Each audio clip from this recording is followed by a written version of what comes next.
வணக்கம் ஃப்ரெண்ட்ஸ். இப்போ நம்ம இருக்கக்கூடிய இடம் வந்து பார்த்தோன்னா கவுந்தப்பாடின்ற ஏரியா. கரெக்டாக கவுந்தப்பாடி டு சிறுவலூர் ரோடு. கவுந்தப்பாடி தான் மெயின்.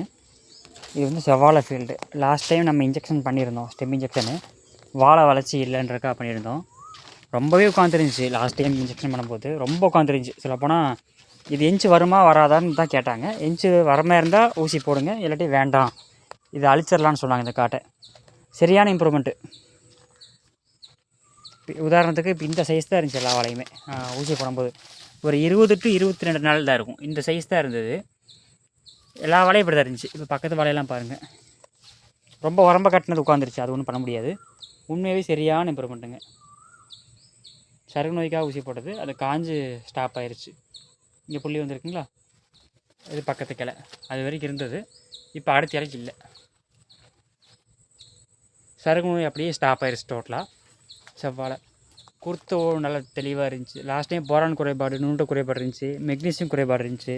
அடித்தண்டு ஊக்கம் இல்லாமல் வாழை ஒரு மாதிரியாக இருந்தது. பச்சை இல்லாமல் மஞ்சள் அடிச்சிருந்துச்சு. நிறையா வாழை மஞ்சள் தான் இருந்துச்சு. அந்த சருகு நோய் அப்படியே நிற்கிது ஏறாமல். இது 500 சம்திங் வாழை டோட்டலாக. இது எல்லாத்துக்கும் ஸ்டெம் இன்ஜெக்ஷன் பண்ணியிருக்கோம்.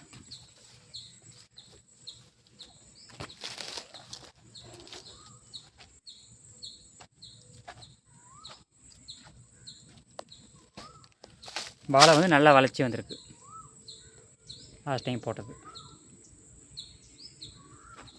உங்களுக்கு இதே மாதிரி வாழை கொஞ்சம் உட்காந்துருச்சு, வளராமல் இருக்குது, உரம் மருந்து நிறைய கொடுத்துட்டோம், ஆனால் இந்திக்கலை, உரம்ப கட்டியிருக்கு காட்டில், தண்ணி பற்றாக்குறை, எந்த வாழை சம்மந்தமாக எந்த இதுனாலும் சரி, நிலத்தில் கொடுத்து எடுக்கலை, பெருசாக இம்ப்ரூவ்மெண்ட் ஆகலை அப்படின்னா கூட தாராளமாக கொண்டு வந்துடலாம். உங்களுக்கு வேறு டவுட்ஸ் இருக்குன்னா நீங்கள் ஸ்க்ரீனுக்கு நம்பருக்கு கால் பண்ணலாம்.